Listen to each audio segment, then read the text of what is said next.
Por supuesto que tenemos que cuidar de nuestro propio país y de nuestra propia gente, pero eso no significa que lo hagamos a costa del resto del mundo. A veces te hace tambalear la confianza, ciertamente. Te hace preguntarte no solo si las decisiones que tomaste fueron equivocadas, sino cómo vas a ser capaz de tomar decisiones en el futuro. I think you gotta have a dream. The School of Greatness. Yeah. Please welcome Lewis Howes. ¿Has visto alguna de las cosas más locas en los últimos 40 años trabajando con la CIA casi durante 4 décadas? ¿Eso es cierto? ¿Estuviste ahí trabajando? Bueno, primero trabajé 25 años en la CIA y me jubilé y me fui al sector privado para ver cómo era ganarse la vida al margen de las asignaciones del Congreso. Para ganar dinero.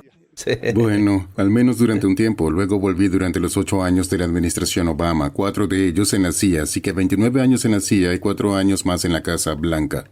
¿Cuál dirías que es la mayor locura a la que has tenido que enfrentarte? Porque parece que cada 4 o 6 años ocurre alguna locura. ¿Cuál dirías que fue para ti el mayor estrés que tuviste que afrontar y ayudar a superar? Bueno, hay mucho para elegir. Están todas mis interacciones con el Congreso y el ambiente hiperpartidista que allí se respira. Creo que, como señaló en el libro, soy un delincuente con igualdad de oportunidades, así que hay gente a ambos lados del pasillo que ha pedido mi dimisión o mi despido a lo largo de los años. Todos querían que te despidieran. Sí. Es algo así como la vida de un director de la CIA y de un oficial de inteligencia, pero obviamente la redada contra Bin Laden fue una situación muy angustiosa que me produjo ansiedad y me hizo morderme las uñas. Hacer frente a las secuelas del 11 de septiembre y tratar de garantizar que la CIA fuera capaz de responder con rapidez para evitar que se repitieran esos atentados. Y esas secuelas fueron especialmente difíciles porque también tuvimos que lidiar con el francotirador de Washington, los ataques con Anthrax, una serie de cosas que creo que hicieron que todo el entorno fuera aún más preocupante. Además, cuando estuve en el extranjero, tuve que asegurarme de que mis hijos estuvieran a salvo cuando vivíamos en Arabia Saudí, y se produjeron atentados terroristas en la región y muchas otras cosas de las que no puedo hablarles. Sí, claro. Fue muy intenso. Sí, creo que cuando la gente piensa en un agente de la CIA, piensa en un espía en una película romántica de ese sentido. ¿Cómo es en realidad un día en la vida de un agente de la CIA?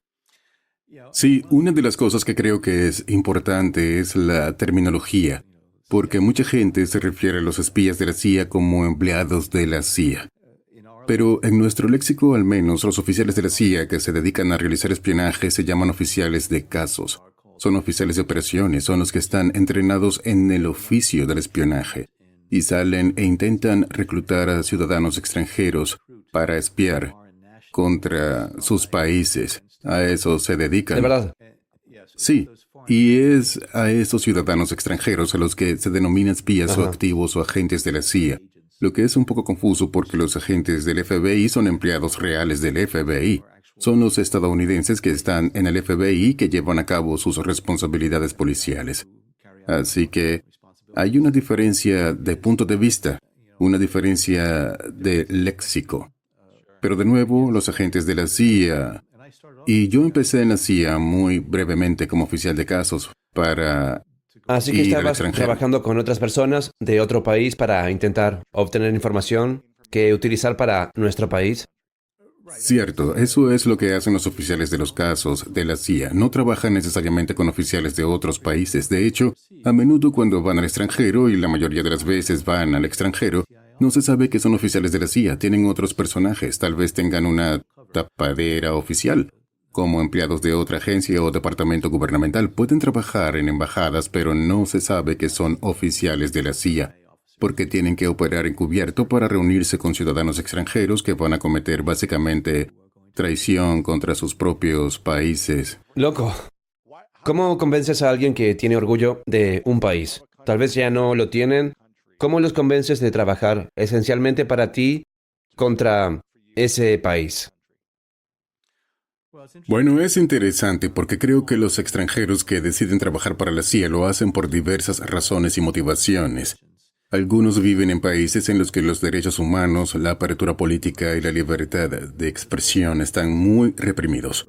y creen firmemente en lo que Estados Unidos de América representa, por lo que quieren intentar ayudar a Estados Unidos, porque creen que es una fuerza del bien en el mundo entero. Algunas personas están motivadas por el dinero o por la posibilidad de asentarse en Estados Unidos. Si trabajan para la CIA a lo largo del tiempo y nos proporcionan información útil, quieren que sus hijos vayan a universidades estadounidenses. Quieren obtener los visados de inmigrante para venir y establecerse en Estados Unidos. Y también hay algunas personas que simplemente disfrutan del romanticismo de todo esto porque están implicadas en esta actividad. De nuevo, clandestina, trabajando con la CIA. Así que creo que la mayoría de ellos tienen un componente de esa primera categoría, que es que hay algo que admiran, respetan, les gusta de Estados Unidos y quieren tratar de apoyar los intereses globales de Estados Unidos. ¿Cuántos, cómo le llamaría, espías entonces para otros países, esencialmente? Sí, la gente, los extranjeros que son reclutados por la CIA son espías, sí, activos. ¿A cuántas personas reclutó? ¿O es algo de lo que no puedes hablar?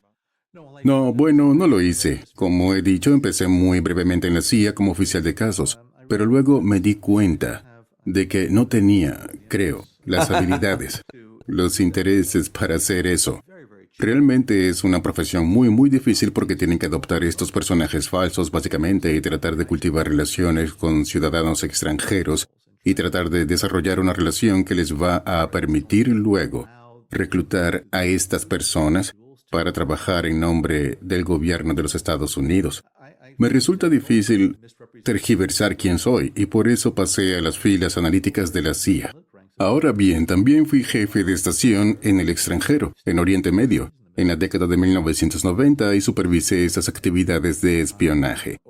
Siento una gran admiración por los hombres y mujeres de la CIA que, a lo largo de los años, han hecho grandes esfuerzos, han asumido grandes riesgos y han demostrado un gran valor para reclutar a esos espías extranjeros que realmente proporcionan a Estados Unidos el tipo de información que necesitamos para comprender la naturaleza de las amenazas que nos acechan. ¿Cómo sabías que la información era exacta? Como alguien que supervisaba a estos agentes que buscaban activos de otros países, ¿cómo podías confiar en que la información era veraz? Bueno, mucha gente quiere dar información a Estados Unidos.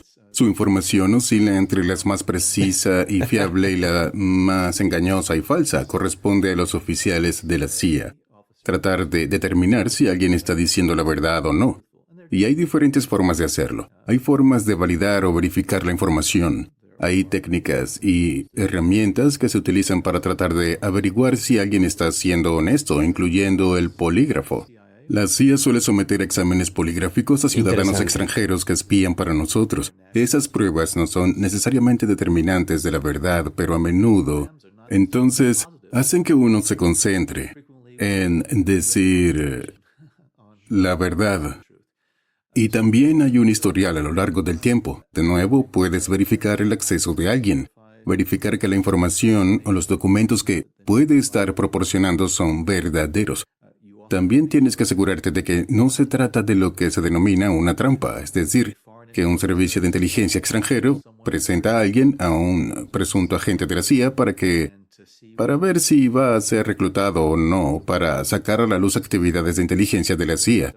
Así pues, para la CIA es una profesión y una tarea realmente difícil asegurarse de que sus recursos humanos van a proporcionar información precisa, información viable e importante. Esto me fascina porque básicamente estás viviendo una mentira cuando tienes que salir y estar encubierto y actuar como si fueras alguien que no eres. ¿Cómo alguien así, yo no sé si lo sabes o no, pero cómo hace alguien para salir, digamos, de 9 a 9 y luego volver a casa por la noche y ser íntegro, ser honesto, ser una palabra con sus amigos y familia y no seguir llevando la máscara que estás viviendo la mayor parte del día? Es un buen argumento y creo que tiene que haber una cierta esquizofrenia profesional porque sí, tienes esta responsabilidad e identidad encubierta de la CIA, pero tienes que vivir, quizás, con otro tipo de tapadera. otra tapadera de agencia gubernamental o comercial. Pero también tienes que ser muy cuidadoso en cuanto a quién conoce tu afiliación organizativa real. Vaya. Cuando yo era el director de la CIA, todos los años celebrábamos lo que se llama un Día de la Familia, y los funcionarios de la CIA, hombres y mujeres, traían a sus familias, les enseñaban el cuartel general de la CIA y los llevaban a la suite del director, donde mi mujer y yo los recibíamos. Y hubo un par de docenas, creo, en el transcurso de 4 años de días de la familia en los que los empleados de la CIA traían a sus hijos al cuartel general de la CIA por primera vez. Y ese era el día en que los niños se enteraban de que sus padres eran realmente empleados de la CIA. No puede ser. A diferencia de ser un empleado de otra organización o simplemente una No empresa puede ser. privada o algo así. Y la mirada en las caras de estos niños cuando entraban se quedaban boquiabiertos. ¡Oh, Dios mío, es tan cool! Mi mamá es una oficial de la CIA. Mi padre es... Porque no quieres cargar a los miembros de tu familia, especialmente a los niños, con este conocimiento que, si se expone, realmente podría comprometer la capacidad de un oficial de la CIA para llevar a cabo sus actividades. Así que cuando los oficiales de la CIA llevan a cabo estas actividades en el extranjero, básicamente están violando las leyes de países extranjeros, porque llevar a cabo actividades de espionaje, al igual que aquí en Estados Unidos, si lo hiciera un oficial de inteligencia ruso o chino, estaría violando la ley. Lo mismo hacen los oficiales de la CIA en el extranjero. Así que, de nuevo, es una profesión muy arriesgada, pero también una profesión de importancia crítica. Vaya. ¿Cuántos activos crees que hay en Estados Unidos que trabajan para otros países? Más de unos cuantos. Vaya. Creo que el hecho de que Estados Unidos sea realmente el epicentro de los valores democráticos y de las libertades permite a muchos gobiernos extranjeros, servicios de inteligencia y seguridad, utilizar la apertura de la sociedad estadounidense. Ya envíen a individuos en calidad de agentes del gobierno, empresarios, estudiantes o académicos. Bien, así que te puedes imaginar que el FBI, en particular, tiene las manos llenas para Vaya. tratar de ¿Cómo entender. rastrear esto? Sí, porque el robo de propiedad intelectual, de tecnología, ahora estamos en este entorno COVID, de información farmacéutica relacionada con vacunas o cualquier otra cosa. Los servicios de seguridad de inteligencia de todo el mundo son muy activos en Estados Unidos. Y por suerte, tenemos una organización del FBI de categoría mundial que hace un buen trabajo tratando de seguirles la pista. Pero además tienen que seguir la pista a posibles terroristas. Es un gran trabajo, así que es un plato lleno de responsabilidades. ¿Cómo se puede tener paz interior cuando se está en posición, cuando se dirige esta organización dentro del gobierno? ¿Y cómo hacen las personas que viven estas vidas secretas para no estresarse todo el tiempo, no derrumbarse, no ser un desastre emocional, no tener ataques de ansiedad? ¿Cómo se las arreglan? ¿Hay estrategias? ¿Hay meditación? ¿Saben que luchan por algo más grande? ¿Cuál es la manera de gestionar su bienestar interpersonal? Bueno, la CIA siempre ha tratado de cuidar de sus empleados, en particular de aquellos que tienen estas responsabilidades muy estresantes. Un oficial de la CIA está manejando a un extranjero que es un activo de la CIA, que realmente están poniendo sus vidas en juego, porque si estos extranjeros son descubiertos por sus gobiernos, pueden pasar su vida en la cárcel o ser ejecutados. Y ha habido muchos activos a lo largo de los años que han sido asesinados debido a su relación con ¿De la verdad? CIA. Por eso es tan importante que un agente de la CIA que se reúna con un activo nacional o extranjero haga todo lo posible por evitar que se descubra a esa persona. Así que cuando los agentes de la CIA operan en el extranjero, lo que se llama van de negro, pasan horas y horas asegurándose de no ser rastreados o que no están siendo seguidos por la inteligencia local, los servicios de seguridad, cuando tengan una muy rápida reunión con un activo en un parque o donde sea. Y necesariamente tienen que asegurarse de que el agente también se comporte de una manera que no alerte a las autoridades locales y pase por el mismo proceso de intentar asegurarse de que no está siendo rastreado mientras se reúne con su agente de la CIA. Esto es algo simplemente práctico para el ser humano, que no es un agente de la CIA. ¿Cómo sabe alguien que no lo están siguiendo.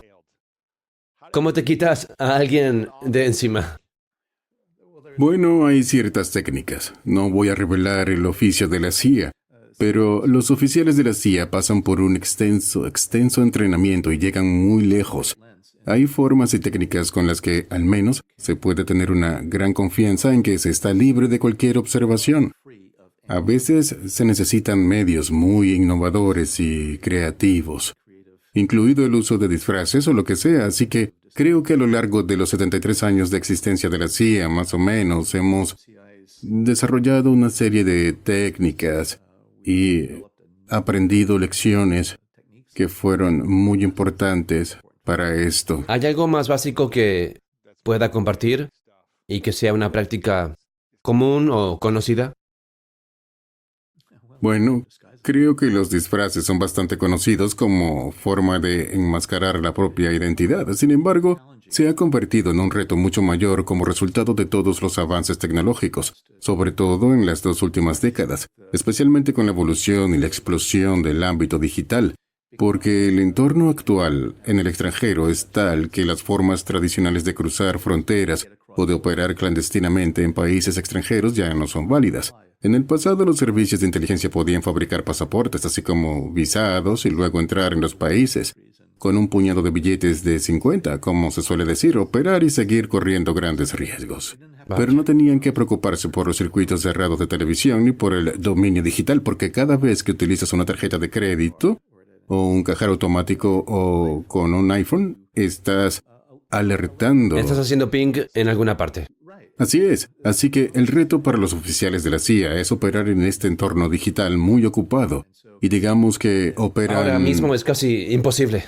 Bueno, sí, porque podríamos decir a los oficiales de la CIA, bueno, no saquen su iPhone, su teléfono móvil fuera de la embajada cuando trabajen. Pero si todos los demás en la embajada que no son oficiales de la CIA lo sacan, la ausencia de ese ping digital Dios es mío. una alerta en sí misma. Así que, de nuevo, hemos tenido que encontrar formas muy creativas de operar dentro de este entorno de polvo digital muy denso para que de nuevo puedan operar clandestinamente de forma segura y aprender más sobre ese dominio digital y su uso, tanto por nuestros servicios de inteligencia extranjeros como por nuestros adversarios. Eso es muy importante. Es de vital importancia para que la CIA pueda operar hoy en todo el mundo. ¿Cuál dirías que es el momento del que te sientes más orgulloso de tu trabajo en la CIA y de haber participado en este proceso en el que se produjo una tragedia masiva o un acontecimiento estresante y tú y tu equipo realmente dieron un paso adelante y evitaron que ocurriera algo extremadamente catastrófico? Bueno, a menudo se critica a la CIA por algunas de las tácticas que empleó tras el 11 de septiembre.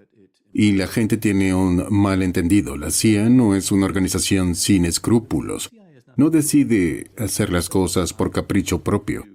Ese programa de detención e interrogatorio que incluía cosas como el ahogamiento simulado fue dirigido por el presidente de los Estados Unidos, George W. Bush, el máximo órgano jurídico del Poder Ejecutivo, que es la Oficina de Asesoría Jurídica del Departamento de Justicia. Determinó que eran legales. Bien, así que cuando la CIA recibe una orden debidamente autorizada y se determina que es legal, lleva a cabo esos programas. Ahora bien, considero que esos programas eran lamentablemente censurables desde el punto de vista del trabajo de inteligencia ético, basado en principios y moral. Pero, de nuevo, eran legales en ese momento. Así que dejamos de lado eso en términos de la controversia, pero la CIA, tras el 11 de septiembre, trabajó día y noche, incluso con muchos servicios de inteligencia de todo el mundo, para descubrir los operativos de Al-Qaeda que estaban preparados para llevar a cabo una segunda y tercera oleada de atentados.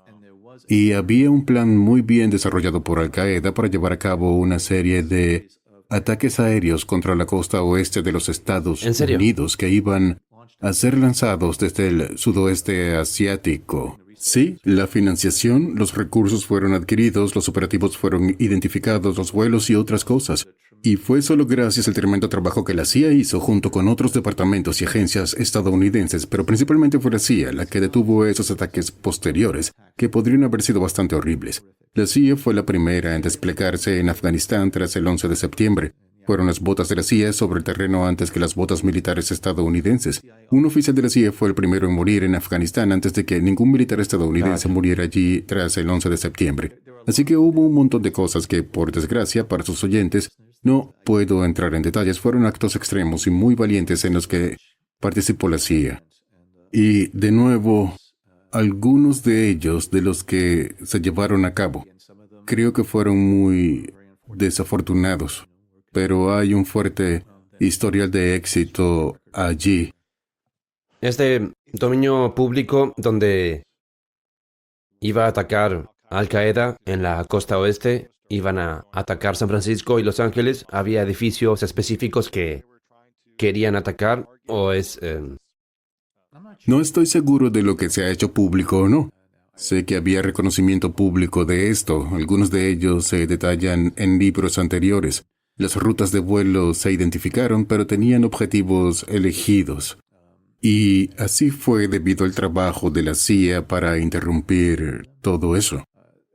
Pero también hubo otros tipos de cosas y ataques que se planearon durante la administración Obama, en los que habían traído bombas en aviones que estaban destinados a explotar sobre los Estados Unidos.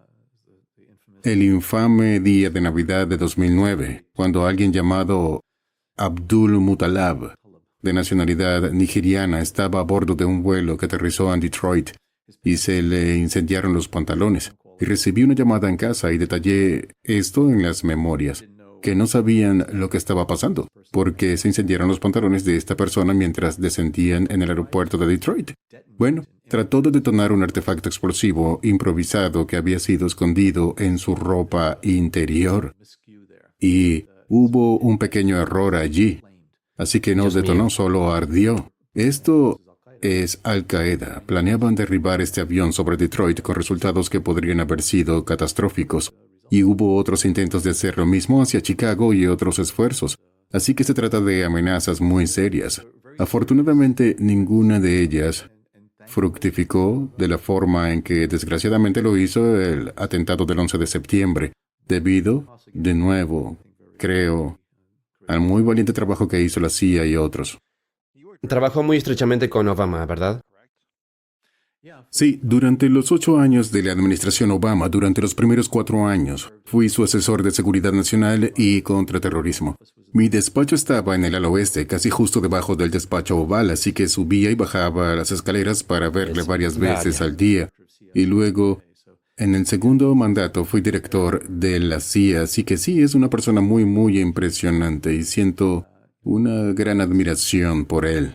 De nuevo, ninguno de nosotros es perfecto, ni está libre de errores. Creo que él recordará sus 8 años y probablemente desearía haber hecho algunas cosas de otra manera. Habla de ello en su libro, pero me sentí muy privilegiado de trabajar para él, así como para... Trabajé para 6 presidentes, 3 demócratas y 3 republicanos, y aunque tuve desacuerdo con ellos en cuanto a las decisiones políticas, sentía un enorme respeto por todos ellos porque pensaba que cada uno intentó realmente hacer lo que pudo para proteger a este país y promover nuestros intereses de seguridad nacional. Y supongo que esa es la razón por la que quizá he sido tan franco con Donald Trump, porque creo que ha sido una aberración y un titular tan anormal en el Departamento Oval, el haber puesto sus intereses por encima de los intereses del país. ¿Qué presidentes con los que has trabajado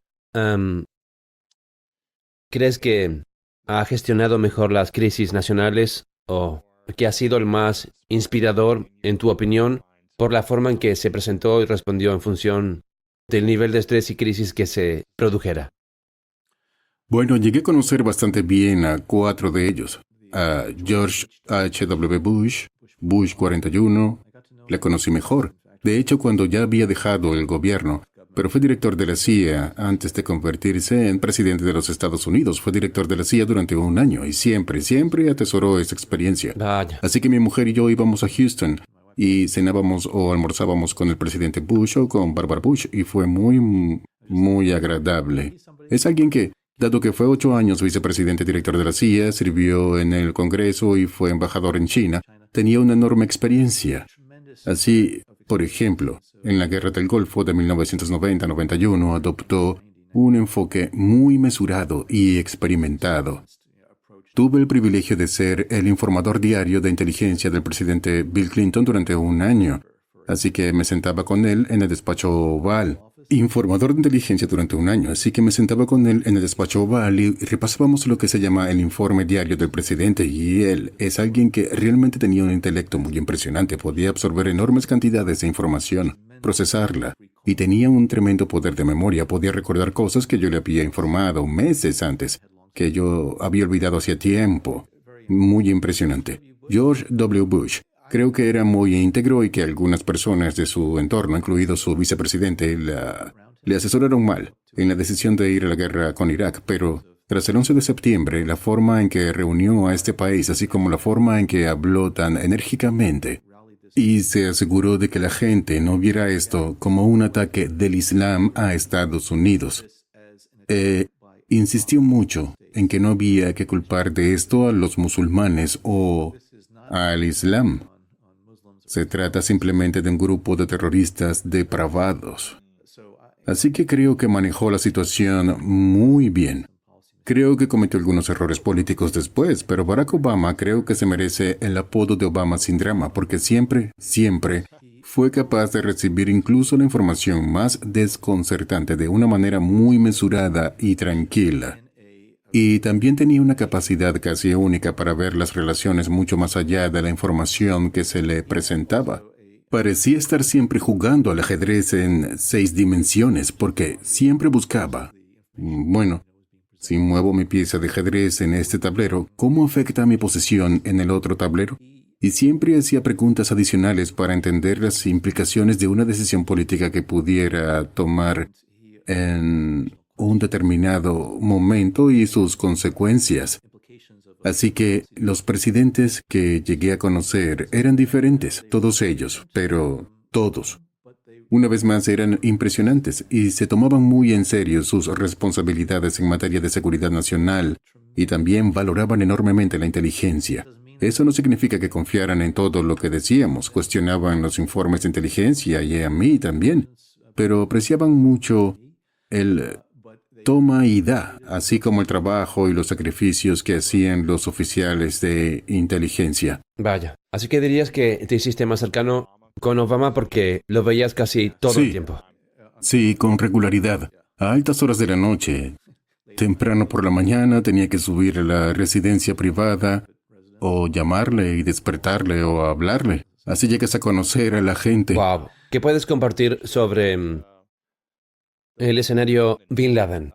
Sobre la estrategia detrás de eso, sobre la información que le darías a Obama, sobre la planificación de la misma. ¿Qué puedes compartir sobre eso? Sí, y traté de entrar en algunos detalles en el libro porque fue un acontecimiento muy histórico para los Estados Unidos. Creo que la CIA, en el periodo posterior al 11 de septiembre, realmente sintió un grado, yo no diría que una responsabilidad por los ataques, realmente fueron culpados de no ser capaces de prevenir este ataque. Y por lo tanto hemos estado trabajando diligentemente en el transcurso de muchos años. El negocio de la inteligencia es realmente uno.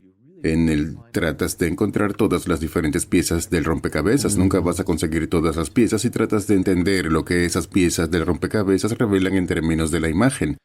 Y así, en el primer mandato de Obama, cuando Leon Panetta, que era el director de la CIA en ese momento, vino a la oficina oval y nos dijo que la CIA creía que habían identificado la residencia donde se alojaba un mensajero de Obama.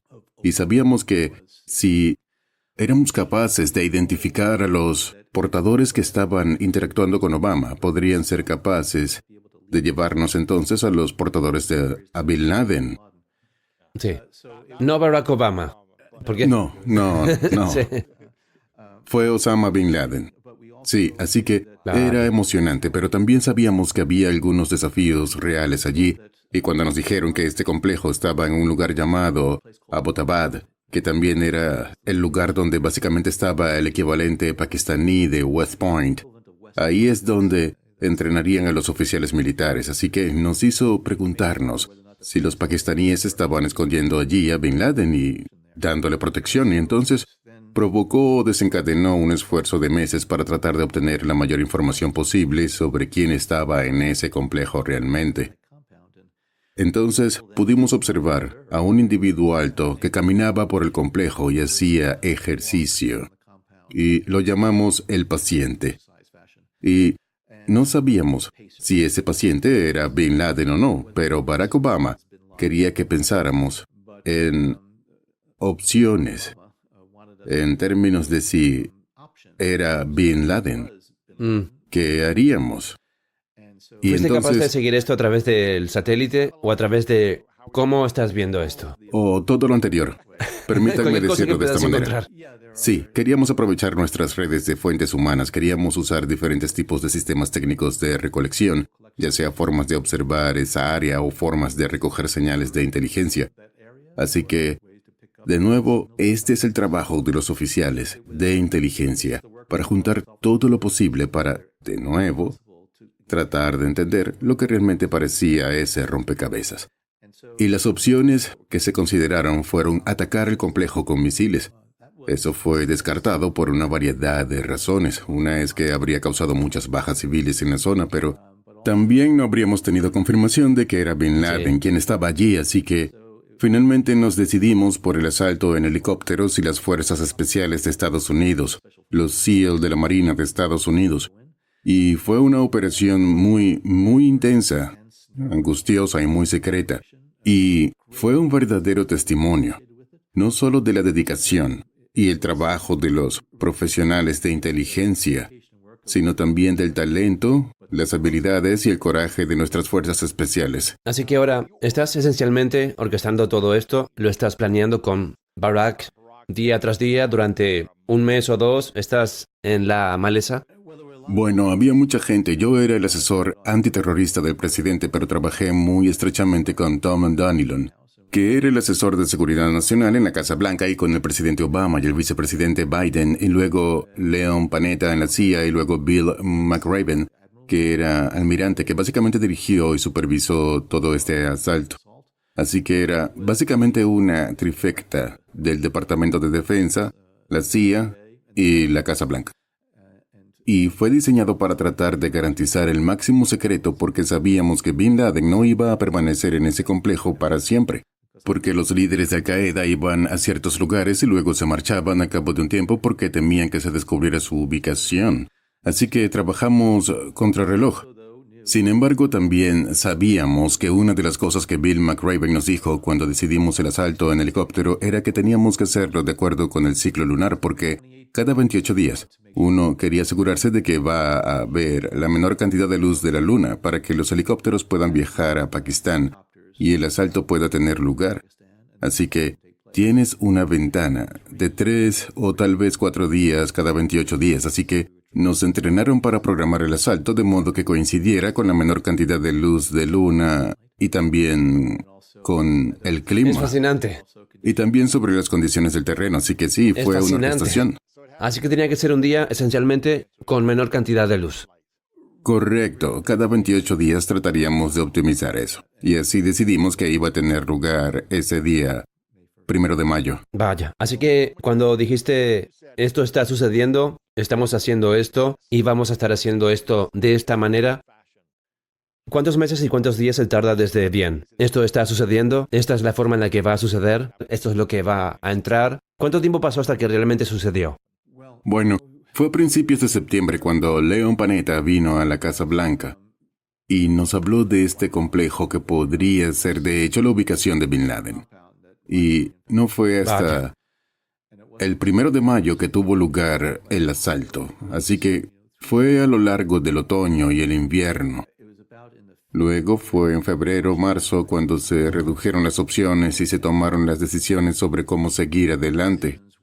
Así que hubo que impartir formación y hacer una maqueta de las instalaciones para poder prepararse para cualquier eventualidad. Había que identificar a los equipos, así que llevó varios meses. Pero esos últimos 60 días, en particular marzo y abril, fueron el momento en que realmente nos centramos como un láser en hacerlo en la oportunidad más cercana, pero reconociendo que no teníamos plena confianza en que era Bin Laden quien estaba allí finalmente. ¡Qué locura!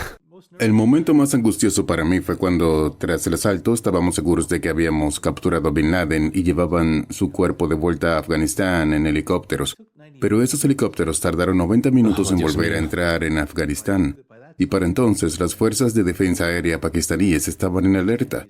Los pakistaníes habían enviado algunos aviones, sabían que algo estaba pasando en Abbottabad, y las fuerzas de seguridad locales estaban allí. Así que me preocupaba mucho que, incluso si atrapábamos a Bin Laden, si uno de esos helicópteros era derribado y perdíamos a una docena o 2 docenas de nuestros Navy SEAL, habría sido desastroso. Así que esos 90 minutos fueron los más largos en mi experiencia trabajando en ese asunto. Quiero decir, ¿estás en la Casa Blanca a esta hora? ¿Es tarde en la noche o qué hora es?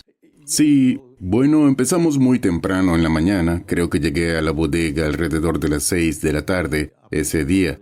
Y la operación comenzó a bajar básicamente a las 2 horas de Washington. Era de noche en Pakistán. 2, 3:30. Así que a esa hora entraron al complejo y comenzaron el asalto. Y no fue hasta las 7 u 8 de la noche cuando realmente tuvimos la certeza de que todos habían vuelto, de que era Bin Laden, y luego pasamos el resto de la noche haciendo lo que teníamos que hacer. Así que el presidente Obama llamó al presidente Bush, así como el presidente Clinton. Hablé con mi homólogo saudí, porque una de mis funciones era decir a los saudíes que teníamos a Bin Laden. Y aunque Bin Laden era saudí de nacimiento, los saudíes le habían retirado la ciudadanía. Pero mi trabajo consistía en ofrecer a los saudíes el cuerpo de Bin Laden. Pensamos que no iba a aceptarlo y declinaron la oportunidad porque no querían tener que ocuparse de los restos. ¿Y qué hicieron con ellos y con el mártir? Así que se dispuso de sus restos de acuerdo con los derechos islámicos apropiadamente. Pero todos tuvimos responsabilidades posteriores.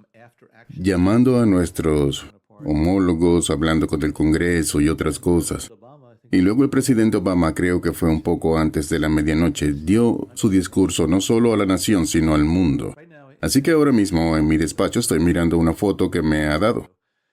Es una foto grande y es el presidente Obama, Joe Tom Donilon, que es el asesor de seguridad nacional, Dennis McDonald, que es el asesor adjunto de seguridad nacional en ese momento. Y el presidente Obama está de traje y acabamos de repasar los comentarios que iba a hacer a la nación. Nuestras caras están mucho más relajadas y aliviadas que horas antes y realmente fue, creo, la culminación de un esfuerzo de años, de muchos individuos que trabajaron incansablemente para así hacer justicia tras el ataque del 11 de septiembre. Así que esto es esencialmente 10 años después del 11 de septiembre.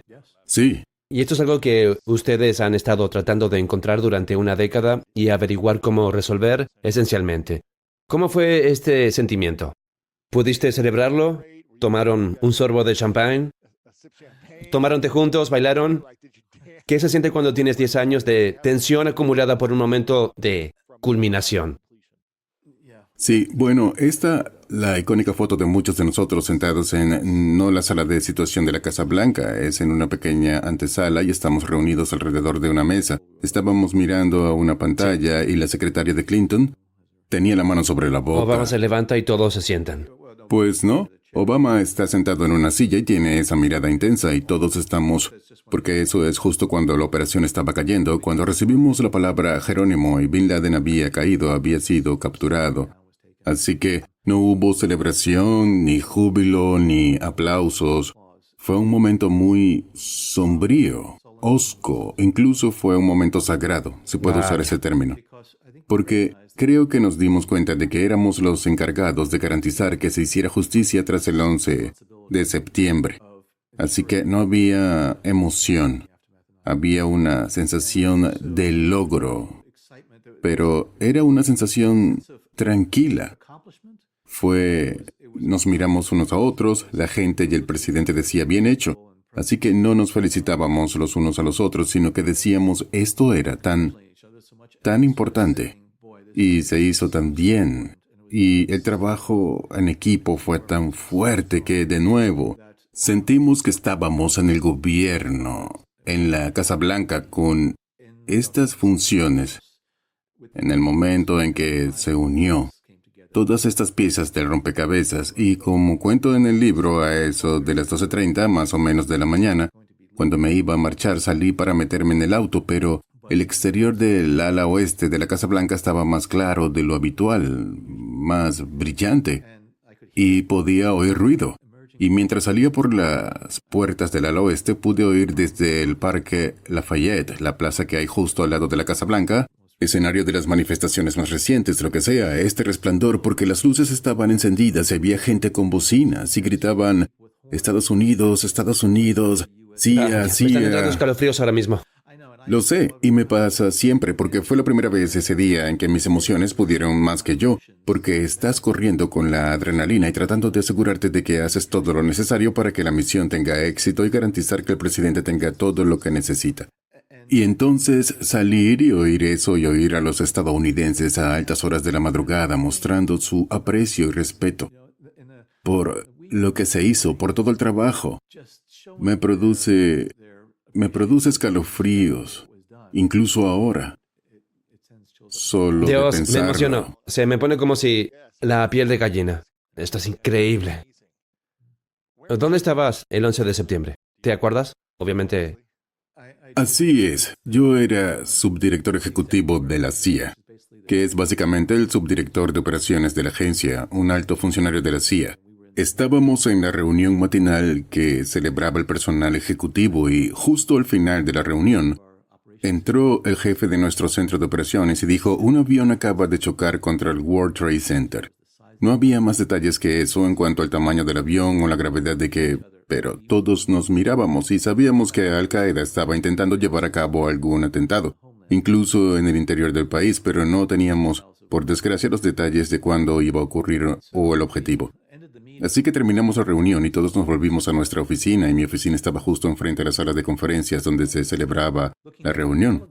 Así que yo estaba mirando la televisión que estaba allí, en la suite de oficinas, y vi el segundo avión chocar contra la otra torre. Vi el humo que salía de la torre donde chocó el primer avión, y todo el mundo supo de inmediato que se trataba de Al-Qaeda, que estábamos bajo ataque, y todos nos pusimos manos a la obra, y así el resto del día. Estuvimos ocupados evacuando el edificio porque teníamos información de que la sede de la CIA estaba en la lista de objetivos de Al-Qaeda. Recuerdo que recorrimos el edificio, llamamos a las puertas y nos aseguramos de que podíamos sacar a la gente. Nuestra gente que trabajaba en la lucha antiterrorista se quedó allí, independientemente del riesgo y la amenaza, porque había una necesidad tremenda de saberlo, todo sobre quién estaba en esos aviones. ¿Qué más se podía planear?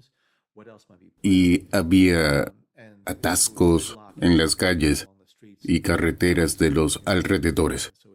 Así que llevó horas y horas sacar a todos los oficiales de la CIA, no esenciales del complejo. Pero entonces supe que en los próximos años, ciertamente en el corto plazo, la CIA iba a tener que responder a Al-Qaeda. ¿Cómo, quiero decir, dices manos a la obra? Esto es antes del iPhone, esto es antes de las redes sociales, esto es, recuerdo 2001, soy un estudiante de primer año de la universidad jugando al fútbol, y era temprano en la mañana, y recuerdo haber visto, ni siquiera sabía lo que era el World Trade Center, pero luego se supo, obviamente, muy rápido lo que estaba pasando. ¿Cómo reunir suficiente información cuando todo el mundo parece estar en caos? El país, el mundo, no hay teléfonos inteligentes como ahora. ¿Qué hace la gente si solo estás llamando a un teléfono fijo y solo estás... Bueno, la CIA tenía sistemas de comunicación que nos permitían hablar con seguridad con nuestra gente en el extranjero, con nuestros homólogos extranjeros y otros. Y la CIA tiene presencia en muchos países de todo el mundo. Y así de inmediato, como he dicho, todo el mundo fue a los puestos de combate, pero una de las cosas de la CIA y también del gobierno estadounidense es que por muy buenos que seamos, dependemos mucho de nuestros homólogos extranjeros porque son ellos los que tienen ojos y oídos en los países que nos preocupan y nos interesan. Así que tuvimos que trabajar muy cuidadosa y estrechamente con ellos para asegurarnos de que nos daban cualquier información que tuvieran que pudiera ayudarnos a reconstruir el rompecabezas para averiguar quién era el responsable. ¿Quién más podía estar ahí fuera? Porque estábamos muy preocupados por esos ataques posteriores y no sabíamos si iban a tener lugar al día siguiente, a la semana siguiente o al mes siguiente o lo que fuera. Así que durante bastante tiempo estuvimos en el filo de la navaja y en una carrera contra reloj para hacer lo que pudiéramos, y por eso se pidió a la CIA que enviara gente inmediatamente a Afganistán y que trabajara con la población local afgana y las tribus para ver si podíamos averiguar dónde estaba Al Qaeda y sus dirigentes.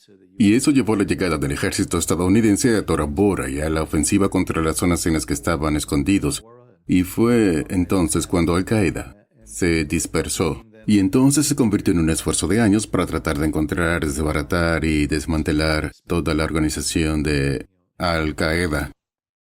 ¿Cómo te enfrentas personalmente a la duda cuando quizás no tienes toda la información y todos los datos y esa es tu responsabilidad y estás diciendo, esto es lo que tenemos que hacer, esto es lo que pensamos que es, tomemos estas medidas? ¿Cómo superar la duda y la inseguridad en torno a la información que puede ser exacta o tal vez no? Para ser un líder eficaz realmente, dentro de tu organización, con el presidente o lo que sea. Es un gran reto.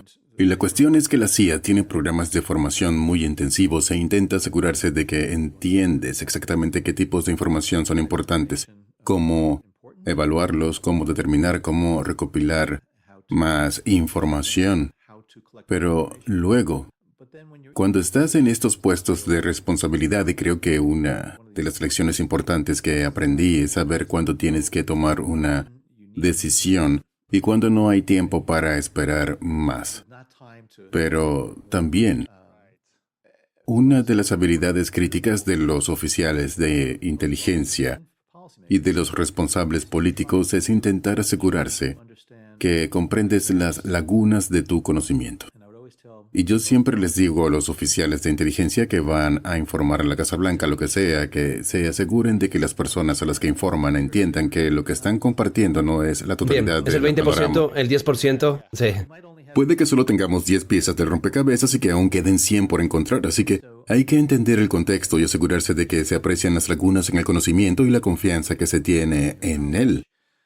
Pero, una vez más, llega un momento en que tanto si eres presidente como si eres oficial de inteligencia o director de la CIA, sabes que tienes que tomar una decisión basándote en los conocimientos que tienes, los consejos que recibes, las recomendaciones que te dan y tratar de hacer el mejor trabajo posible con lo que tienes a tu disposición, toda esa información.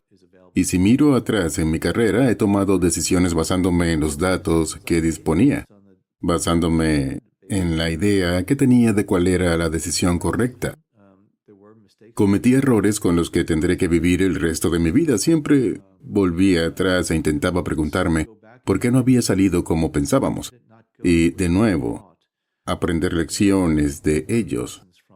Pero, cuando estás en estas posiciones, si esperas a tener la totalidad del conocimiento, lo veo como el pecado de omisión. Vaya. Se pueden cometer pecados de comisión, pero los pecados de omisión pueden ser igual de devastadores. Sí. ¿Y cómo afrontas personalmente las decisiones que has tomado intentando dar lo mejor de ti mismo, basándote en la información y en lo que había disponible, pero que han acabado perjudiciando a la gente o causando tragedias de alguna manera? ¿Cómo te enfrentas personalmente a eso para asegurarte de que tienes confianza a la hora de tomar decisiones? A veces hace tambalear tu confianza, ciertamente. Te hace preguntarte no solo si las decisiones que tomaste fueron equivocadas, sino cómo vas a ser capaz de tomar decisiones en el futuro. Pero, de nuevo, si vas a estar en estos puestos de tremenda responsabilidad, no puedes descuidar esas responsabilidades, evitando tomar decisiones. Tienes que saber cuándo no debes tomar una determinada decisión o cuándo tienes que tomarla. Pero los mejores oficiales de inteligencia, el mejor gobierno, los mejores servidores públicos que he visto se toman muy a pecho los errores que cometen y realmente tratan de asegurarse de que hacen todo lo posible para nunca jamás tener que tomar una decisión que pueda implicar otro error. Y Afortunadamente, creo que la inmensa mayoría de las decisiones que se toman son las correctas. A veces hay grandes decisiones estratégicas. ¿Invadimos Irak? Bueno, eso obviamente conlleva muchas más decisiones y acciones o lo que sea. Así que hay decisiones tácticas que se toman que tienen implicaciones, pero en un definido tienen implicaciones, pero en un tiempo o espacio definidos, pero luego las decisiones geoestratégicas más amplias que se toman tienen repercusiones mucho más allá de ese día o de esa zona. En los últimos 30 o 40 años, ¿hubo algo contra lo que dijeras, no creo que debamos hacer esto como nación? Ya fuera una decisión del presidente o de quien fuera. ¿Hubo algo que dijeras, ¿sabes qué? Pudimos haberlo hecho sin eso? Cuando estuve en la CIA durante casi 30 años, vi algunas cosas con las que no estaba de acuerdo y cuando fui director traté de corregir algunas de ellas, que pensaba que estaban mal.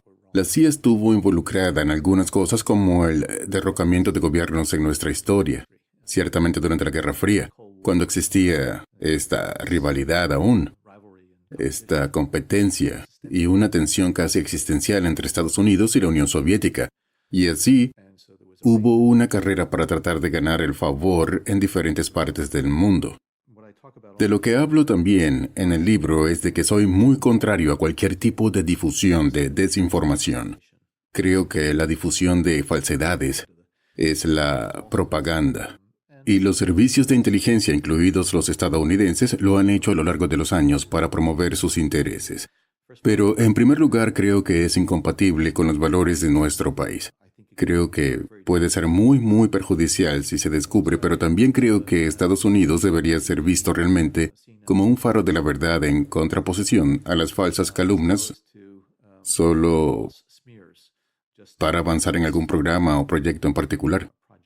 Además, creo firmemente que los programas de acción COVID, estos son programas, de nuevo, autorizados por un presidente de los Estados Unidos, nunca deben hacerse solo para ocultar información embarazosa.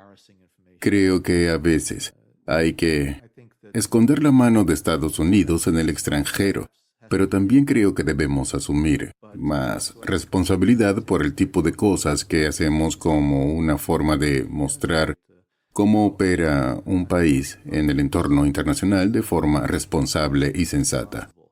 Y así ha habido algunas cosas en las que, de nuevo, la CIA ha estado implicada a lo largo de los años, ya sea desinformación o derrocamiento de regímenes, son cosas que creo que nunca deberían ocurrir. ¿Cuál es tu definición de integridad? Para mí la integridad es una combinación de cosas. La honestidad está en la raíz de eso. Pero también, cuando solía, todos los meses, en el vestíbulo de la CIA, prestaba juramento a los nuevos oficiales de la CIA y subrayaba la importancia de la integridad que atraía a los empleados a la agencia. Estábamos dispuestos a confiarles los secretos de la nación y a que formaran parte de la familia de la CIA. Pero la integridad es la distinción entre el bien y el mal. No digo el bien o el mal, es realmente lo correcto y lo incorrecto. Es ¿cuál es esa estrella del norte? ¿Cuáles son esas lecciones morales éticas? ¿Cuáles son esos principios y valores que realmente definen? Creo que es lo que significa ser una buena persona. Una persona amable, una persona honesta, una persona que no va a intentar aprovecharse de los demás para promover sus propios intereses personales. La integridad es una especie de paquete de cómo una persona se define a sí misma y cómo trata a los demás. Y de nuevo, la honestidad, la humildad, el reconocimiento de que estamos en este planeta. Creo que para tratar de garantizar la mejora de la humanidad. Así que, en mi opinión, la integridad hace que uno sea consciente de sus responsabilidades en esta tierra y que lleve a cabo sus actividades y responsabilidades de la forma más honesta y directa posible. ¿Cómo vives con integridad sabiendo que estás siendo tan engañoso en el negocio en el que estás? Es esencialmente no ser íntegro en ciertas prácticas. Pero, ¿cómo mantienes personalmente tu integridad como individuo y te aseguras de permanecer en el camino de la estrella del norte. Sí, porque el fin no justifica todos los medios ni por asomo. Y creo que esa es una de las razones por las que decidí dejar la profesión de operaciones, porque no me veía haciendo eso y engañando a los individuos. Ahora bien, creo que hay algunas cosas en las que la búsqueda de resultados con fines justos y buenos puede permitir ciertos tipos de comportamientos y actividades que facilitan la consecución de esos objetivos admirables y buenos. Y has preguntado antes cómo mantienen realmente su integridad los agentes de la CIA en su vida personal y adoptan estos otros personajes y tácticas. Y a veces descubrí que era difícil para los individuos y descubrí que algunas personas no vivían según esa división de mantener esa integridad en todo lo que hacen, excepto quizá en aquellos aspectos de sus responsabilidades operativas en los que al menos en esa reunión inicial o reuniones iniciales con alguien donde se presentan como un funcionario del Departamento de Estado o un funcionario del Departamento de Defensa. ¿Es eso algo realmente poco ético? Bueno, tal vez no sea del todo veraz, pero siempre y cuando la relación con el individuo se adhiera a ciertos tipos de rasgos o de atributos. Así que creo que es poner el pie en la puerta.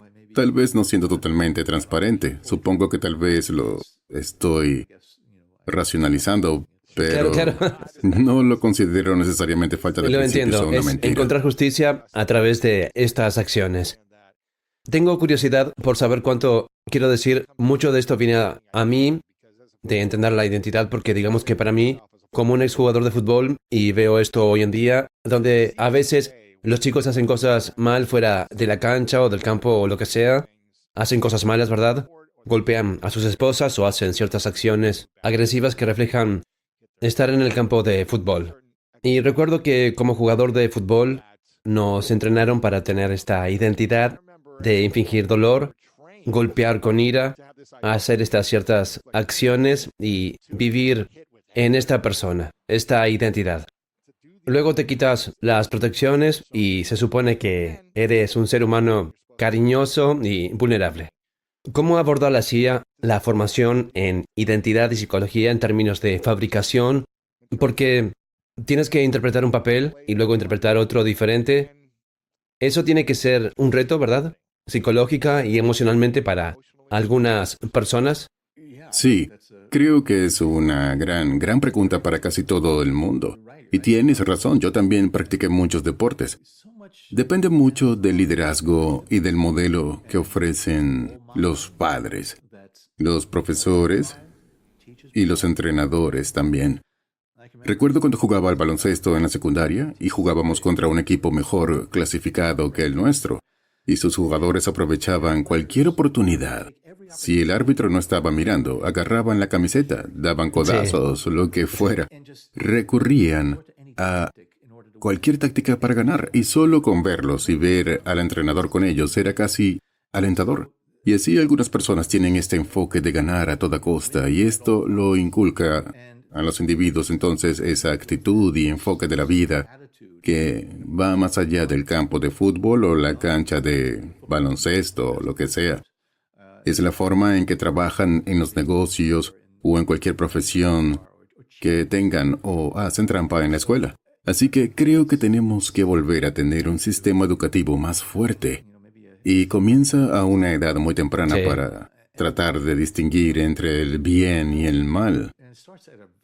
Ahora, a veces la adrenalina se dispara y ahora cuando ves a un equipo marcar un touchdown, Dios mío, es un rally en la zona de anotación. Hace años cogían, tiraban el balón al suelo o lo que fuera y se iban.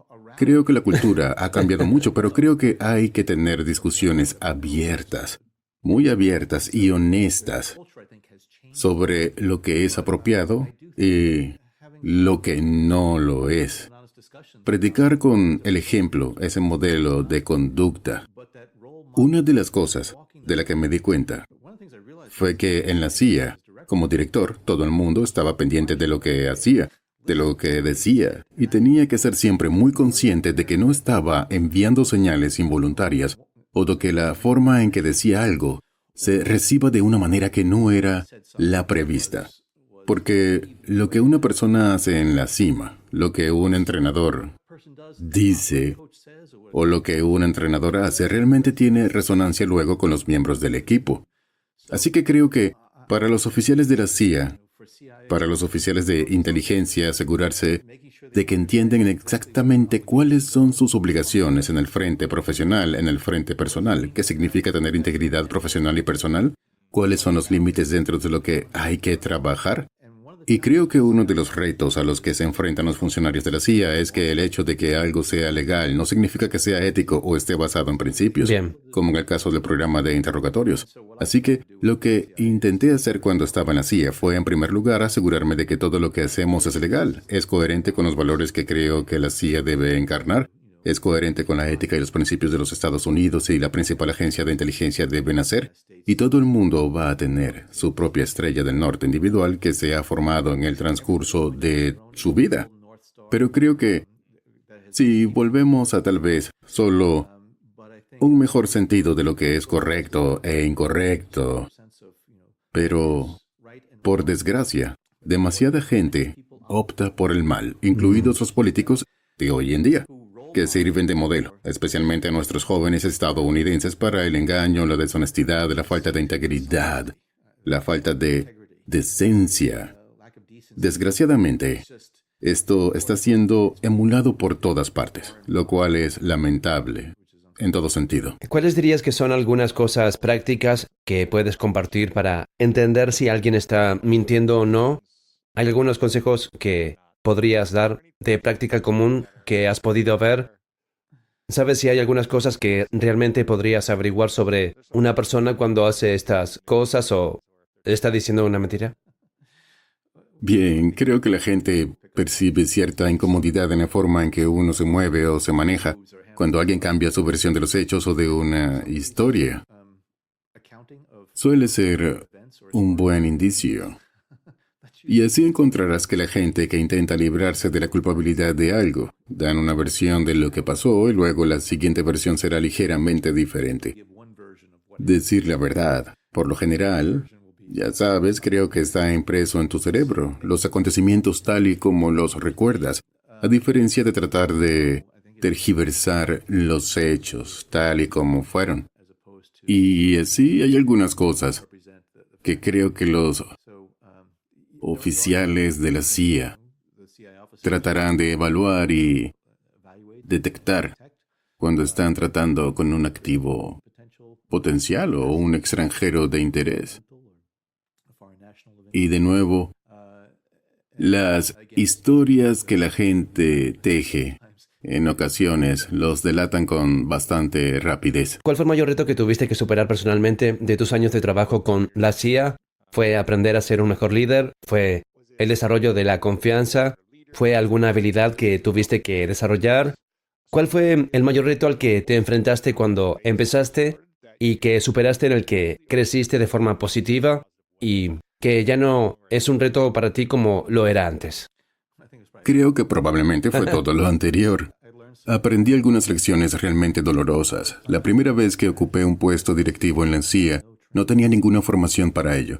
De repente me convertí en analista de una división formada por 8 o 9 personas, muchas de las cuales eran mayores que yo e incluso más veteranas, y un día me convertí en su jefe de división. Cometí muchos errores, fue muy doloroso y lo lamento mucho. Pero gracias a esas experiencias pude desarrollar, creo, algunas de las mejores técnicas de liderazgo y gestión que necesitaba adquirir en ese momento. ¿Cuáles fueron algunos de esos errores que desearías haber aprendido antes? Bueno, yo era bastante oficioso en términos de casi dictar a la gente. Una de mis responsabilidades era revisar los trabajos que la gente escribía, y entonces los reescribía como yo los escribía. ¡Oh, hombre! Y necesitaba entender que todos tenemos nuestros propios, no solo puntos fuertes y débiles, sino que todos tenemos nuestros diferentes tipos de enfoques y estilos. Y yo tenía que entender el respeto y ser capaz de aprovechar los diferentes estilos. Y también comprometerme más. Yo era muy introvertido. Creo que todavía lo soy, excepto cuando hablo claro sobre algunos políticos. Necesitaba sentarme a hablar con la gente, y escuchar. Y creo que era demasiado solitario también. Y así a lo largo de mi carrera tuve la suerte de trabajar para gente muy buena que me enseñó algunas lecciones. De hecho, cuando era director ejecutivo adjunto, el director ejecutivo se llamaba Buzzy Krunger. Procedía del sector bancario. Entró en la CIA. Tiene un verdadero don para la gestión y cuando supo que yo iba a ser su adjunto, lo primero que me dijo fue, John, quiero que sepas que puedes equivocarte. Le dije, bueno, esa es una orientación interesante. Él dijo, ahora hay algunas advertencias a eso. Una es que quiero que te asegures de no cometer el mismo error 2 veces porque eso demuestra que no eres una persona que aprende. Así que cualquier error que cometas tienes que aprender de él. Dice, y en segundo lugar, si hay una decisión que tienes que tomar que es el equivalente de, si sale mal, es un disparo por debajo de la línea de flotación. Él es un ex infante de marina, por lo que hay una referencia náutica allí. Dijo, hay que elevar el nivel de cadena de mando, tienes que traer a otras personas en eso. Dijo, esta agencia es grande y fuerte, puede hacer muchos disparos por encima de la línea de flotación, pero si se trata de una toma que va a estar cerca de la línea de flotación o por debajo de ella, no es algo que debas hacer tú solo. ¿Bien? Y dijo que evaluaba a los buenos líderes y gestores de aquellos que saben qué acciones deben tomar. Dijo, no quiero que tengas miedo de tomar decisiones porque para eso estás aquí, para tomar decisiones en tu puesto. Dijo, así que los buenos gerentes y los buenos líderes son los que saben las acciones y decisiones que deben tomar y luego las acciones y decisiones que necesitan elevar a la cadena de mando o que necesitan traer a otras personas antes de que se tome una decisión. Y añadió, entender eso es realmente, creo, la clave del buen liderazgo. Así que fue algo que me inculcaron y creo que en el transcurso de mi posterior carrera tuve el mismo enfoque y utilicé esos mismos temas de conversación con la gente que trabajaba para mí. Y creo que en los deportes se entiende que no es el equipo con el mejor tirador el que gana los campeonatos, sino el equipo que es capaz de trabajar bien juntos, que es lo más importante. Y eso es lo que aprendí. ¿Cómo se desarrolla el trabajo en equipo con personas que no son superestrellas? A veces creo que es mucho más fácil desarrollar el trabajo en equipo con personas que no son superestrellas porque entonces hay una dependencia mutua. Y es una de las cosas que en la CIA me preguntaban cuando juraba el cargo. ¿Cuál es la clave del éxito en la agencia? Me decían, llegaste a director. ¿Cuál fue? Y yo contestaba, bueno, me convertí en director por casualidad. Pero también demuestra que cualquiera puede. Obviamente hay humildad, integridad, todas esas cosas, pero dije que las personas que yo veía brillar en la agencia y que creía que tenían todo el talento que necesitaban eran las que realmente eran ese operador individual. Las personas que ocultaban información a los demás, las personas que intentaban promocionarse en las reuniones, o las personas que no reconocían que uno de los verdaderos objetivos de la agencia es que la gente se potencie mutuamente. ¿Qué puedes hacer tú para ayudar a potenciar el trabajo de otros agentes de la CIA? ¿Y qué pueden hacer los demás para potenciarte a ti? Es ese sistema interactivo el que realmente va a definir el éxito de la organización, porque no quieres tener un montón de componentes aislados. Eso no funciona. Por eso, cuando yo estaba en la agencia, la reorganicé para integrar mejor a los analistas, a los operadores, a los científicos, tecnólogos, especialistas en código abierto, lo que fuera. Para mí, el verdadero secreto del éxito a la hora de hacer frente a los problemas del futuro es una mejor integración de las capacidades y los esfuerzos, de modo que uno sea consciente de lo que los demás pueden hacer. ¿Cuáles son sus capacidades? ¿Cuáles son sus herramientas? ¿Cuáles son sus autoridades? Con ese conocimiento entonces se puede conectar mejor y jugar con el fin de tener una especie de relación más simbiótica entre ellos. Y en un equipo, y yo he jugado en muchos, no quiero decir equipos mediocres, sino equipos que funcionaban bien, que aunque a veces solo hubiéramos tenido un registro de 0.5, estaba por encima de lo que éramos capaces de hacer individualmente porque funcionábamos como un equipo. Y eso de nuevo depende del liderazgo, del tono que marque el entrenador, de las señales que envíe, de los sistemas que recompensa, así como de los individuos. Puedes tener a alguien que sea el líder del equipo o el capitán del equipo que no va a ser el pez gordo, que no va a ser la estrella.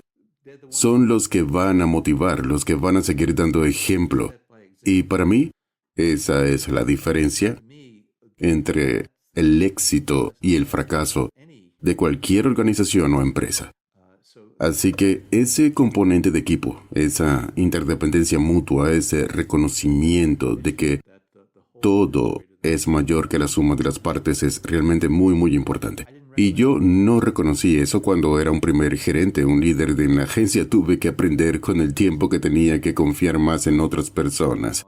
Y entonces, la gente que se cree la mejor, la más lista, la más brillante, la más sabia, no reconoce la realidad del entorno realmente. Hablamos de liderazgo.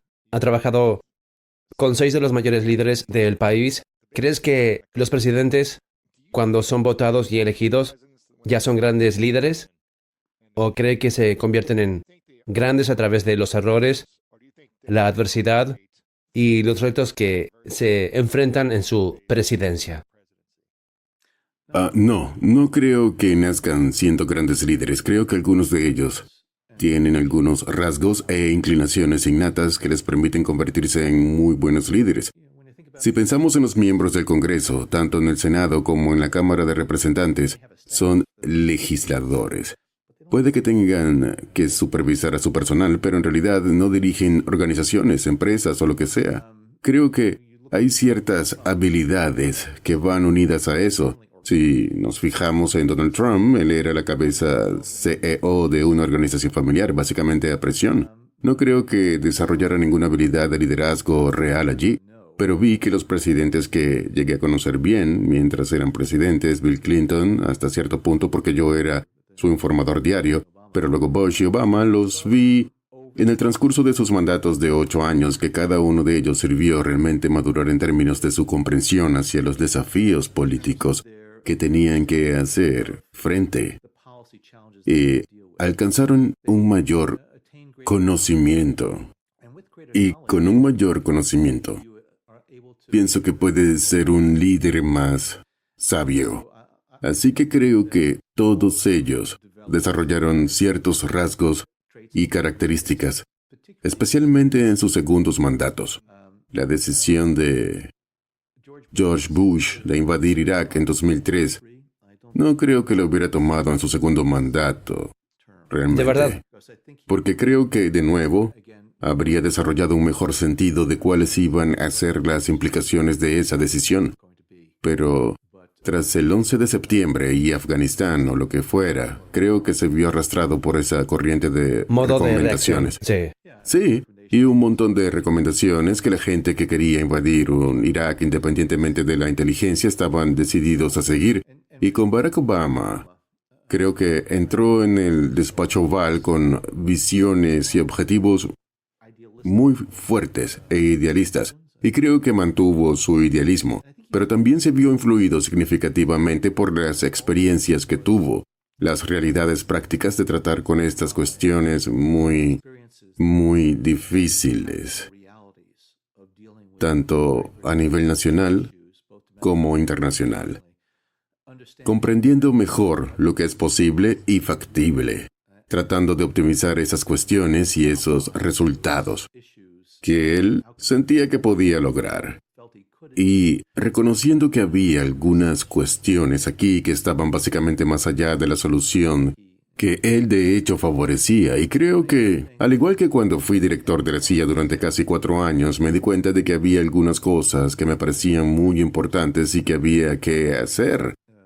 Tener una mejor idea del ecosistema, por así decirlo, en el que operas, te da una mejor idea de lo que se puede conseguir, de lo que es importante y de lo que consideras que son tus prioridades. Sí.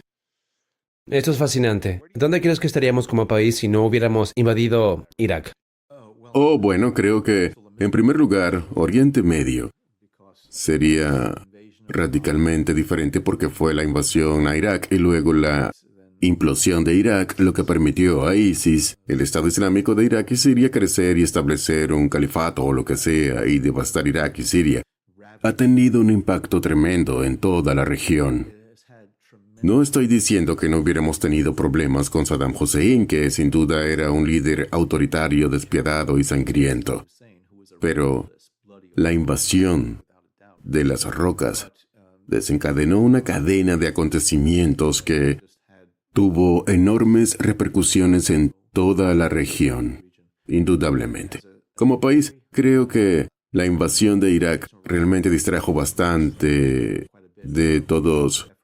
La invasión de Irak realmente distrajo bastante de nuestro esfuerzo en Afganistán, porque entonces teníamos esta guerra en dos frentes. Desgraciadamente seguimos en Afganistán después de 18 o 19 años y creo que debemos mantener cierta presencia allí. Pero creo que Irak y Afganistán, dos campos de batalla muy calientes simultáneamente, realmente mermaron nuestra capacidad para abordar cualquiera de esas cuestiones con eficacia. Pero también es evidente que el ejército de Estados Unidos es el mejor del mundo y que podemos ganar guerras. Vencer las contrainsurgencias es diferente, pero sin duda podemos derrotar a cualquier ejército. Pero nosotros, como gobierno, como país, no hacemos un buen trabajo a la hora de conseguir una victoria militar con programas eficaces, asistencia y desarrollo. No hablo de construcción de regímenes, hablo que es fácil destruir, es mucho más difícil construir y por desgracia no tenemos, creo, las capacidades, el enfoque, la experiencia que nos permitan desarrollar países desgarrados por la guerra. Ciertamente en Oriente Medio, en el sur de Asia, fue muy diferente a cómo fue reparar los daños en Europa y Japón posteriores a la Segunda Guerra Mundial. Eran básicamente diferentes tipos de sociedades. Pero en la tribu de los países autoritarios y básicamente rurales, sin el desarrollo de instituciones y experiencias políticas, pasa que es mucho más difícil obtener una victoria a partir de una conquista militar. ¿Cuáles dirías que son los tres principios comunes, las cualidades de liderazgo que tenían todos los presidentes con los que trabajaste? ¿Cuáles fueron esas tres cosas que todos ellos desarrollaron y que eran similares, que les hicieron eficaces a la hora de dirigir en la Casa Blanca y también eficaces a la hora de tomar decisiones y estar en la posición en la que estaban? Yo diría integridad profesional. Bill Clinton es un ejemplo un poco diferente debido a sus problemas personales y la gente dirá, bueno, no tenía integridad personal. Bueno, depende de la gente hacer ese juicio subjetivo. Pero creo que todos ellos tenían esa integridad profesional. Se tomaban sus responsabilidades muy en serio. Siempre intentaron tomar decisiones políticas, tanto a nivel nacional como internacional, que creían que eran lo mejor para el país. No lo mejor para su partido, ni para sus intereses personales. Qué interesante. Así que creo que la integridad profesional era muy importante. En segundo lugar, al menos en los asuntos que traté con ellos, sentí que, de nuevo, en el plano profesional y de sus responsabilidades presidenciales, trataban de ser lo más honestos posible. Eso va unido a la integridad. Pero creo que fueron lo más honestos posible con el pueblo estadounidense en particular.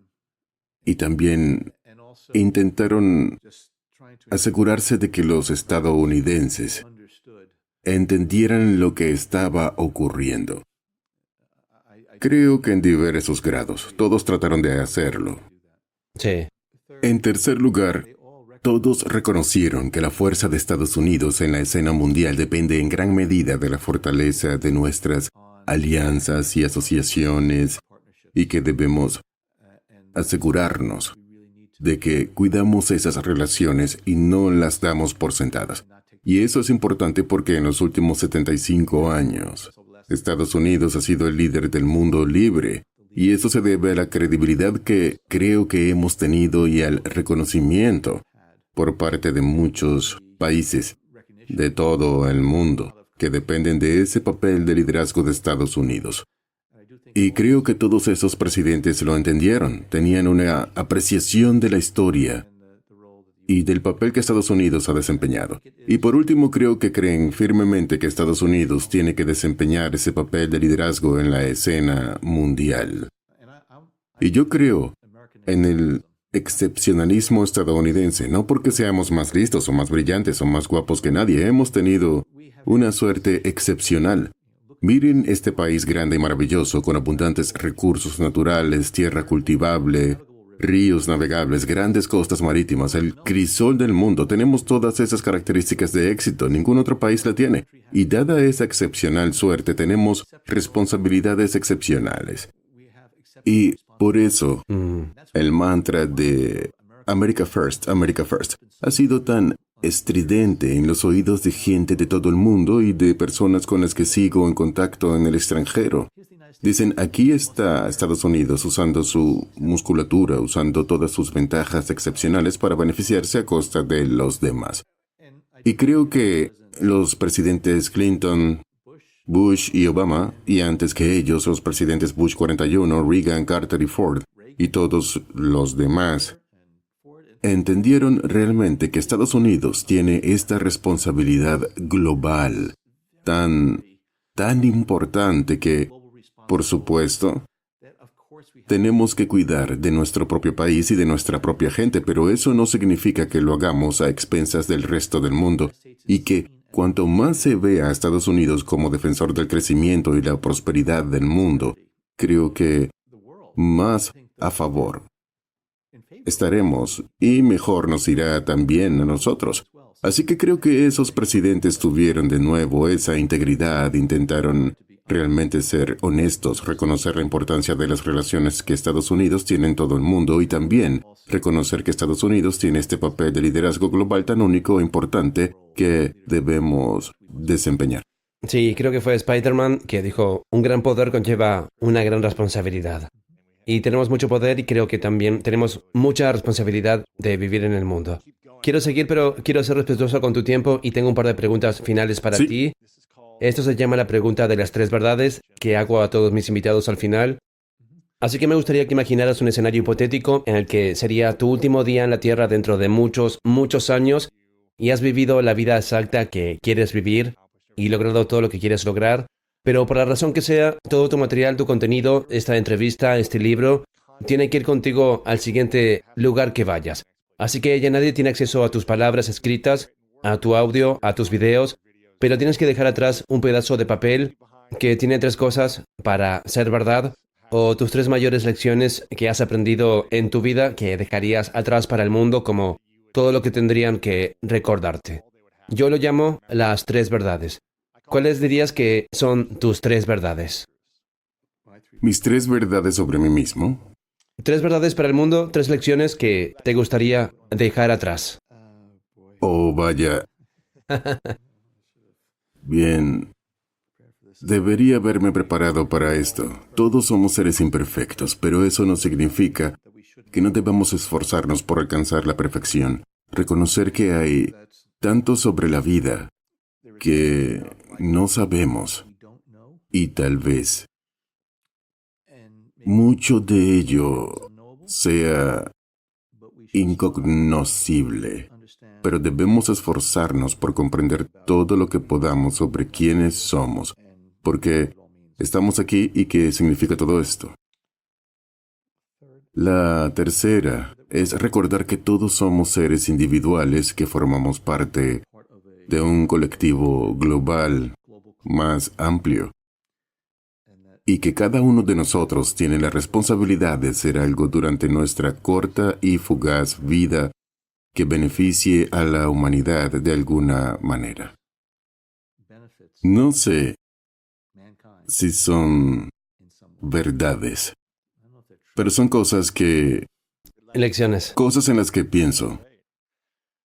¿Cuál es el impacto que quieres tener en el mundo más allá de este libro?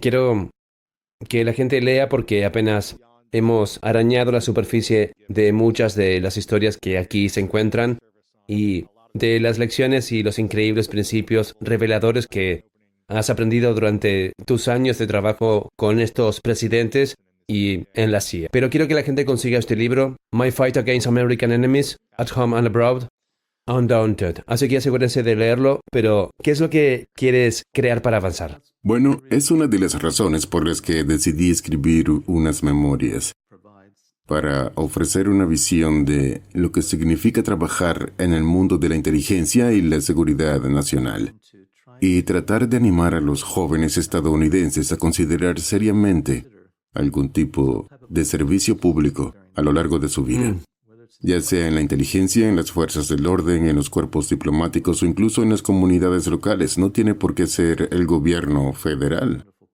Pero este es un país grande y maravilloso.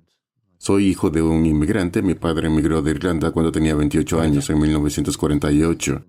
Y siempre nos inculcó a mí, a mi hermano y a mi hermana lo especial que era ser ciudadano estadounidense. Y dijo, nunca, nunca lo des por sentado. Dijo, millones y millones de personas a lo largo de los años se han esforzado con gran costo y sacrificio para venir a Estados Unidos como él lo hizo, porque es la tierra de las oportunidades. Es la tierra donde se hacen los sueños. Y dijo, con demasiada frecuencia, los estadounidenses que nacen aquí realmente dan por sentada toda la excepcional buena fortuna que tenemos. Y dijo, es importante poder devolver algo a este gran país nuestro. Así que he intentado dedicar tiempo. Estoy afiliado a mis dos alma maters, la Universidad de Fordham en Nueva York y la Universidad de Texas en Austin. Soy miembro distinguido y hablo con muchos estudiantes, participo en seminarios y comparto mis experiencias sobre cómo era la vida trabajando para el gobierno. Porque lo que realmente quería hacer era compartir el gran honor que he tenido a lo largo de más de 33 años y decirles que a pesar de lo que se pueda oír y a pesar de lo que se oiga en Washington en términos de denigración y menosprecio de la inteligencia en las fuerzas del orden y del Estado profundo, por desgracia vivimos en este entorno hiperpartidista, muy politizado y muy enconado en estos momentos. Pero hay cosas importantes que debemos preservar en este país y hay algunos retos realmente significativos en el horizonte y creo que tenemos que trabajar más armoniosamente para tratar de abordar los retos que van desde el terrorismo a la proliferación, pasando por el cambio climático o los retos cibernéticos. Lo que se les ocurra, y tenemos que aprovechar nuestro gran crisol de culturas para que los mejores y más brillantes contribuyan de alguna manera a formar una unión más perfecta. Así que intento dedicar todo el tiempo que puedo a compartir mis experiencias. Mi carrera en el campo de la seguridad nacional está en el espejo retrovisor. Pero en la medida en que este libro ayude, una vez más, a despertar el interés, me gustaría escribir algo más, siendo, supongo, más analítico sobre algunos de los retos que tenemos por delante. Y de nuevo compartir mis experiencias en la medida de lo posible. Usted mencionó el estado profundo. Esto es algo de lo que realmente no sé mucho porque... He oído hablar de él, nunca lo he visto. ¿Qué es esto? Una teoría de conspiración según la cual la élite, los ricos del mundo están influyendo en el gobierno de determinadas maneras y tomando decisiones. Es esencialmente... Sí, depende de la perspectiva de cada uno, de cómo ven el estado profundo. Pero ellos piensan que hay una gran cábala de gente en la inteligencia y la aplicación de la ley y otras cosas que operan clandestinamente para tratar de dar forma a los acontecimientos mundiales y a los acontecimientos nacionales, a pesar de los mejores esfuerzos de los políticos y los líderes que están tratando de socavar el estado profundo. Así que trabajé en el gobierno durante más de 30 años. Nunca me encontré con un estado profundo. Una vez más, creo que son solo algunas personas que están tratando de resaltar algo sobre las personas en el gobierno operando clandestinamente, pícaramente, contra los veteranos de los Estados Unidos. Y es solo una mentira profunda. Vaya, ahí lo tienes. Luchaste aquí entonces. Si alguien quisiera llegar a ser presidente de los Estados Unidos, digamos, en los próximos 15, 20 años, o alguien está pensando en ello, un día quiero llegar a ser presidente. ¿Cuáles dirías que son las 2 o 3 cosas que deberían desarrollar como líderes ahora para prepararse para ganar la presidencia y luego ser un gran líder en su mandato? Intentan adquirir el mayor conocimiento posible sobre lo que ocurre en el país y en el mundo. Si no tienes ese conocimiento, de nuevo, de los acontecimientos actuales, de la historia, de la ley, no entenderás la naturaleza de los retos ni las oportunidades que existen. En segundo lugar, me he vuelto muy hastiado de la política partidista porque creo que las lealtades partidistas priman con demasiada frecuencia sobre la integridad y lo que la gente debería hacer. Me gustaría pensar que en un futuro presidente de los Estados Unidos, mujer o hombre, lo que sea, surgirá de un entorno no partidista desde el punto de vista de uno de los partidos políticos tradicionales que existen ahora. Interesante.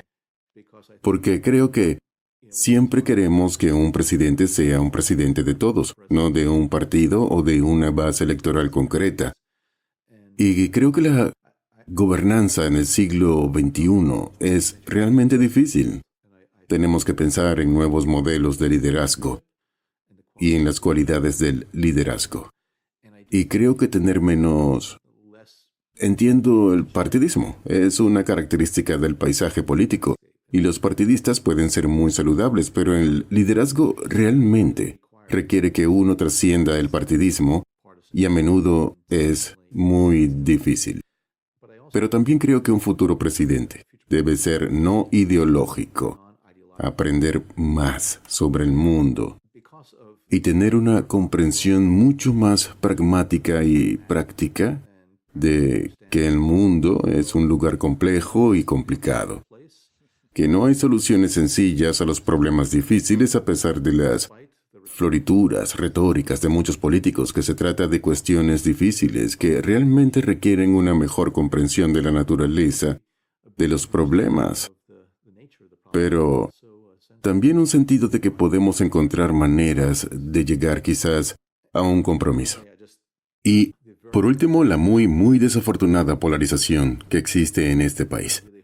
Realmente espero que tengamos más líderes que no se sitúen en ninguno de los extremos del espectro político, ni en la izquierda ni en la derecha.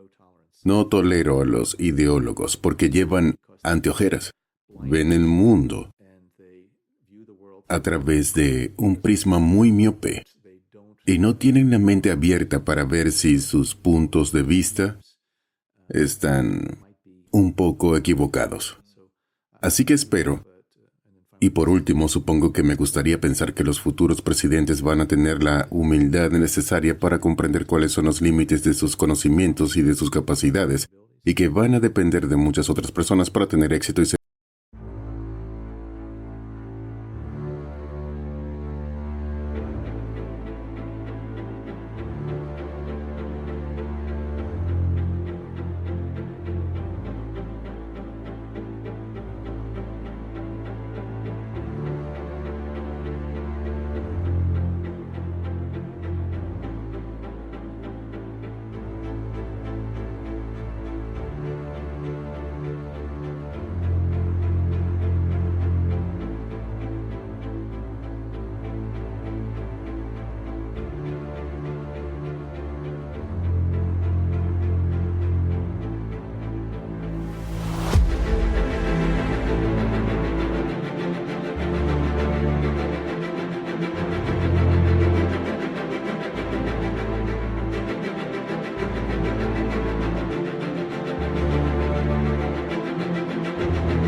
un presidente eficaz realmente. Sí, construye un gran equipo a tu alrededor porque no vas a tener todas las respuestas, obviamente.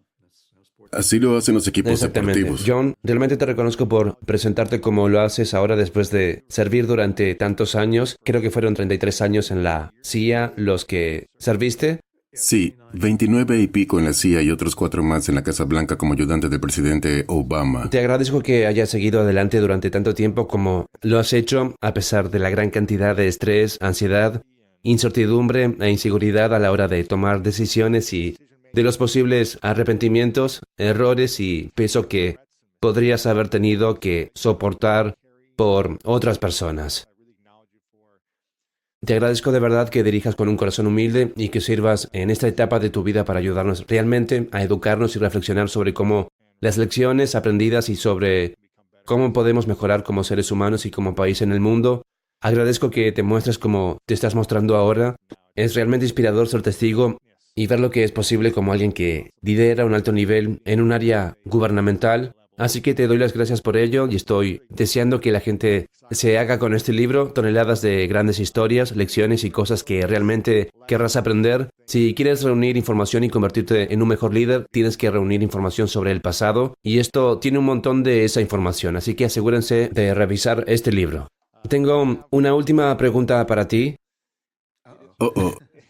Lo más difícil suele reservarse para el final. Debería ser fácil, creo, para ti, pero antes de que te lo pregunte, asegúrate de que la gente te siga en Twitter, tú, John Brennan, de allí. ¿Algún otro lugar donde podamos apoyarte, seguirte, interactuar contigo en línea? No, aparezco aquí y allá en diferentes noticiarios y otro tipo de cosas. Y no sé cuál va a ser el próximo capítulo de mi vida. Pero he intentado apartarme un poco de Twitter. No quería ceder la esfera de Twitter a Donald Trump. Y por eso a veces participé de forma bastante estridente, para consternación y enfado de mis críticos. Pero soy de Jersey, así Ya que está. me gusta pensar que la gente nunca tiene que adivinar cuál es mi postura sobre los temas. Y por eso me han criticado, desde todos los extremos del espectro político, lo cual me parece que está Claro, muy claro. bien. Ahí tienes. Bueno, pueden seguirte allí si alguna vez vuelves con constancia. Pero la pregunta final es, ¿cuál es tu definición de grandeza? Oh, bien, mi definición de grandeza. Lograr algo que sea beneficioso para algo más que uno mismo. Marcar una diferencia positiva. Aprovechar la vida al máximo. Hacer algo productivo. Algo útil. Algo importante. Algo profundo. Algo memorable en el buen sentido. Hacer una contribución a la humanidad. Y a veces puede ser algo mundialmente conocido y comprendido, pero hay cosas que solo son conocidas por unos pocos. Pero la gente desconocida puede alcanzar la grandeza. No requiere un perfil público muy grande. A veces la gente aprovecha las oportunidades que se les presentan.